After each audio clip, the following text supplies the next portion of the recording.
אוקיי, אז הגענו בעצם למפגש האחרון, לסיכום, שבגדול זה יהיה קצת בעיקר לחזור לדברים, ולומר שאנחנו נמצאים, אפשר להגיד שישראל נמצאת בשלב הזה של המלחמה בצומת דרכים.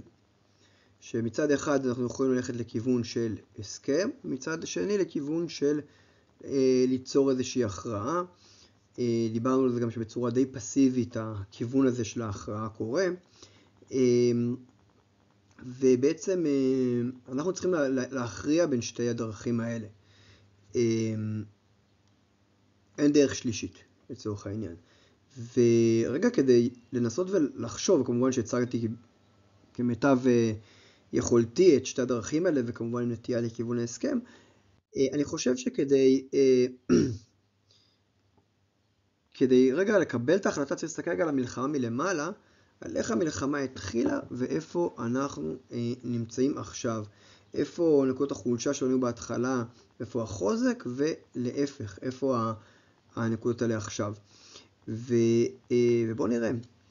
אז המלחמה התחילה כמובן בהפסד, זה לא כתוב פה כן, אבל בכישלון טקטי, מודיעיני, מדיני, מזעזע. נפילה מוחלטת של מערכות הביטחון שלנו, זוועות שרק אנחנו עדיין לא מכירים את כל ההיקף שלהם, אם אי פעם נכיר אותם, וככה בעצם התחילה. אבל מה שהמלחמה הזאת פגשה, אני מדבר על המלחמה בייחוד לא רק מהרגע שאנחנו בעצם התחלנו להגיב, לצורך העניין מהשמיני לעשירי, לפחות מההיבט שלנו, אז היא פגשה חברה ישראלית שהתגבשה נורא מהר. הצבא כבר מההפצצות הראשונות שהיו הביא הישגים גבוהים מאוד, בטח ובטח בתמרון שמצליח יותר, למרות המחירים הכבדים שלו, מצליח הרבה יותר מכל מה שהעריכו, אפילו שאנחנו הערכנו.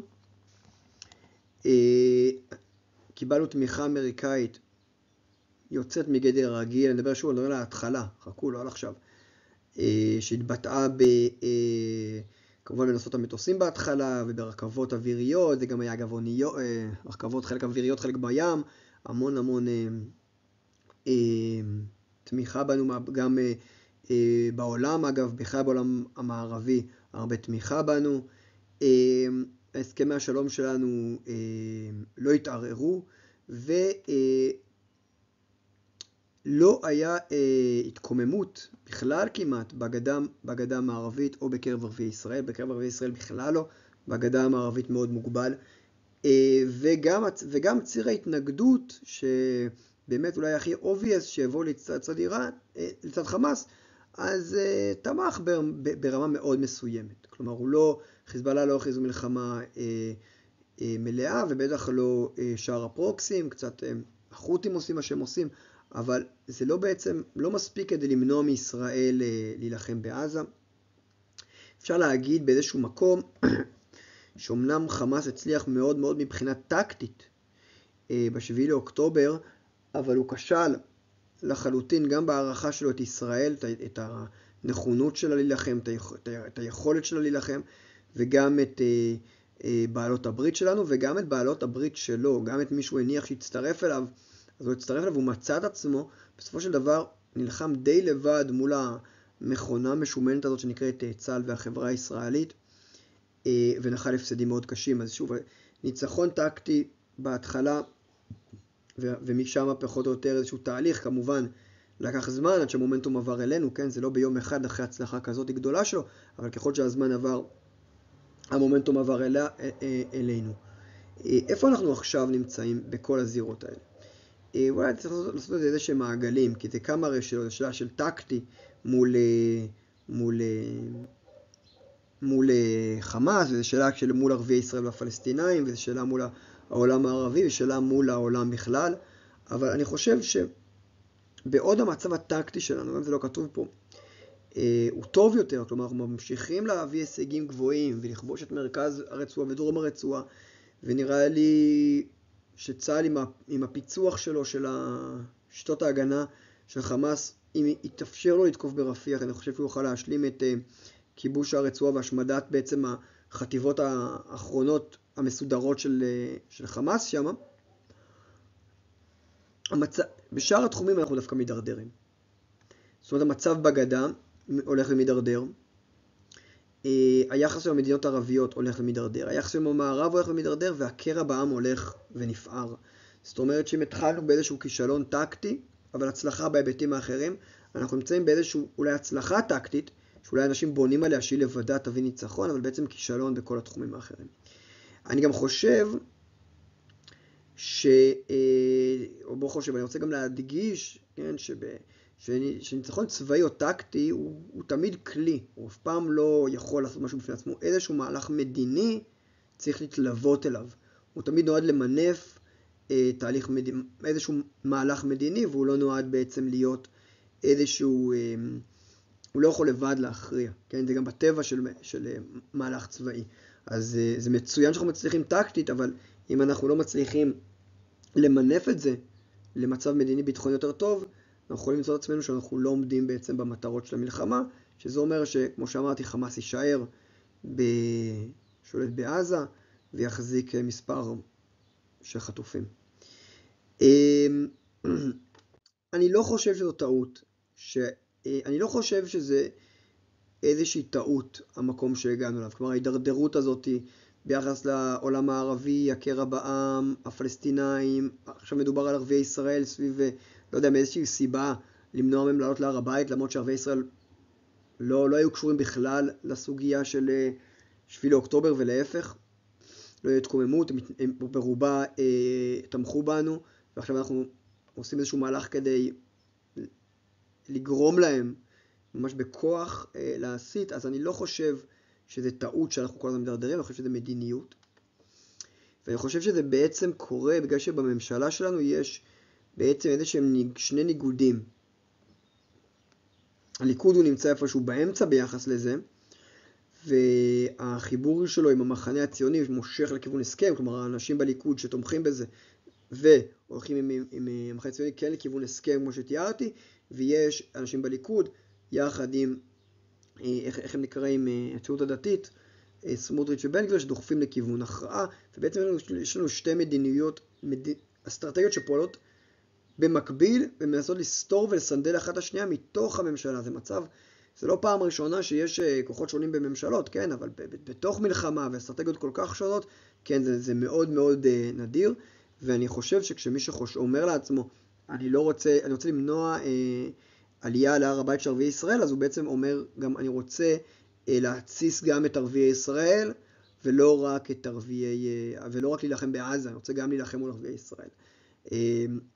וכשאני אומר לעצמי, אני לא רוצה להכניס פועלים פלסטינאים, שאני לא עכשיו רוצה להיכנס ממש למספרים על זה, אבל אני באיזשהו מקום אומר, אני רוצה שגם שם יהיה איזשהו פיצוץ, כדי שאני אוכל להילחם גם שם. בעצם רוצה להביא למאבק מלא בין ישראל, או בין היהודים לבין הפלסטינאים, שבסופו של דבר יצא כאחד תוכנית ההכרעה. אז שוב, זה איזשהו מאבק בתוך הממשלה, ומתישהו בקרוב אנחנו נדרש להכרעה.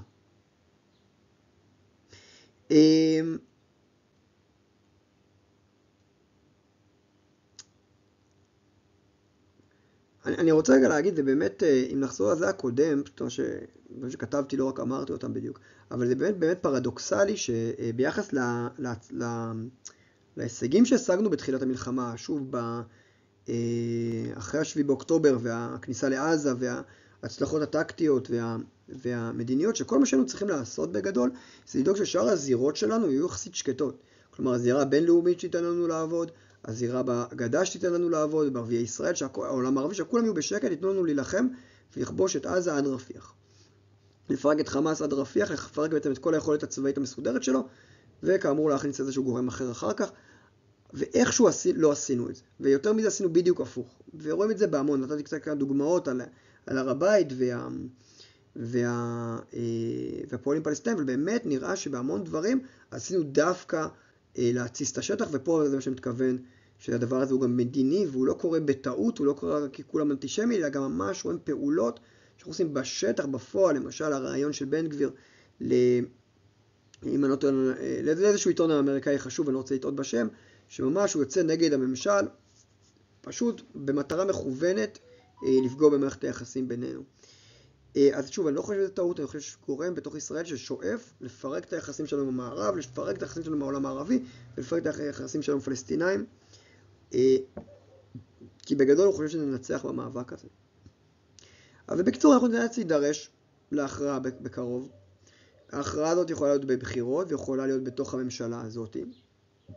אישית אגב, אני מעדיף את האופציה השנייה, אני מעדיף שבתוך הממשלה הזאת נוכל לעשות את זה, גם כי אני חושב שזה יעבור יותר חלק בציבור, גם כי בחירות עכשיו זה דבר מאוד מאוד קשה שהחברה הישראלית תעבור, אני אעדיף שהממשלה הזאת היא זאת שתעשה את זה, והיא זאת שתסגור את ההסכם, וזה יכול להיות מצב טוב שזה יקרה, יש המון דיווחים שזה בעצם מה שנתניהו מתכוון לעשות, אז בואו נראה מה יקרה. אבל אני חייב להגיד שפה פרדוקס. אנחנו נמצאים בפרדוקס מוזר בין שתי האפשרויות האלה. כי למרות שיש יתרון גדול להסכם, לתפיסה של הסכם, גם בכנסת, גם במערכות הביטחון, גם במערכות המדיניות, גם בעולם העסקי, לא. דווקא בציבור, התפיסה של ההכרעה הולכת וגדלה. זאת אומרת ואני כבר התייחסתי לזה בעבר, למרות שיש תמיכה מאוד גדולה ברעיון, ולמרות שבאמת אם הולכים לפי היגיון, אני מקווה שהצגתי אותו, שברור שפתרון של הסכם הוא טוב יותר לישראל, ופתרון של הכרעה מאוד מאוד מסכן את ישראל, הציבור הולך לכיוון השני. ואני חושב ששוב זה בגלל שלא מסבירים את זה מספיק טוב, לא מגנים על זה, מתחבאים מאחורי זה, ואני חושב שזה פשוט טעות שאנחנו עושים, ואני מאוד מקווה שבשורות הסרטון הזה ידע להסביר את ההבדלים בין הדברים האלה, וידע לבחור בכיוון של ההסכם וגם לשכנע בזה. ואני רוצה להגיד שבעיניי, אגב, כשאני שואל את עצמי השאלה של ההכרעה לעומת השאלה של ההסכם, יש פה גם שאלה אולי פילוסופית על עצמנו, שהאם הפכנו להיות אנשים שיותר שונאים אותם מאשר אוהבים את עצמנו. תראו, הפלסטינאים באופן שבו הם עושים מדיניות, הרבה זמן זה ככה היה. הרבה זמן, ואני אגב ממש קראתי פרוטוקולים וזה, שהם מעדיפים לספוג איזשהו כאב, רק כדי להכאיב לנו. אפילו אם הכאב שלהם הוא אולי ארוך יותר גדול מהכאב שלנו. הם באמת מעדיפים את זה.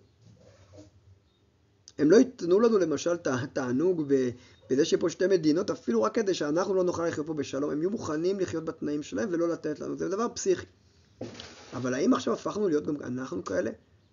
האם גם זה שאנחנו אומרים שאנחנו מעדיפים לקחת את הסיכון האדיר הזה בהכרעה, נסבול באופן יומיומי מטרור ומחיילים הרוגים ופחד ברחובות ופוסט טראומה וילדים עם חרדה ובידוד עולמי וסכנה שהעולם הערבי יתהפך עליהם, אנחנו מוכנים לשלם את כל זה רק כדי להכאיב להם, גם רק כי להם יהיו יותר הרוגים.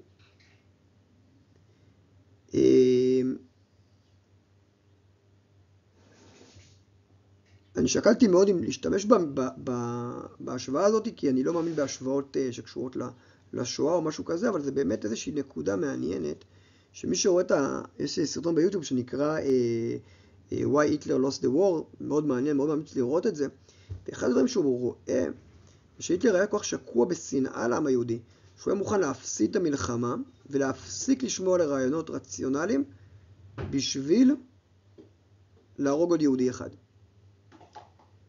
ואני לא חושב שאנחנו שם, ואני לא עושה פה את ההשפעות, אבל אם אנחנו אוהבים את עצמנו יותר ממה שאנחנו שונאים אותם, ואנחנו מצליחים לבחור באפשרות רציונליות, אנחנו צריכים לבחור בהסכם. קראתי פעם פוסט של דווקא איש שמגיע מימין, שתומך בתחום של ההסכם, דתי, מהציונות הדתית, והוא כותב, איך יכול להיות שהפכנו מעם הנצח לעם הכאן ועכשיו? האם זה נכון, הסכסוך הישראלי-פלסטיני הוא כבר בערך בין 100 שנה. הוא נורא מורכב ונורא מסובך. והציונות תמיד ידעה לשמור על איזשהו מתח בין לחימה נחושה בו ובטרור ותפיסה ריאלית, ביחד עם זה ולשמור על ישראל יהודית, דמוקרטית וכו' וכו' ומשגשגת. והנה הצלחנו להקים פה מדינה משגשגת שחיה בשלום השכנות שלה, שמפתחת עוד הסכמי שלום על אף הסכסוך. זה בגלל שלא הגענו לנקודה ששברנו את כל הכללים, את כל הכלים.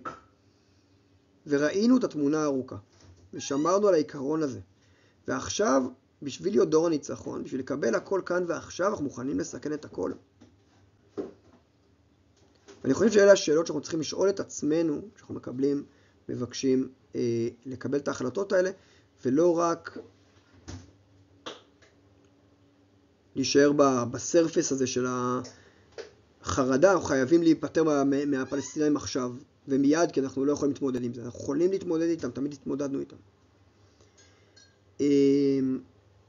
זהו, אז זה הסוף.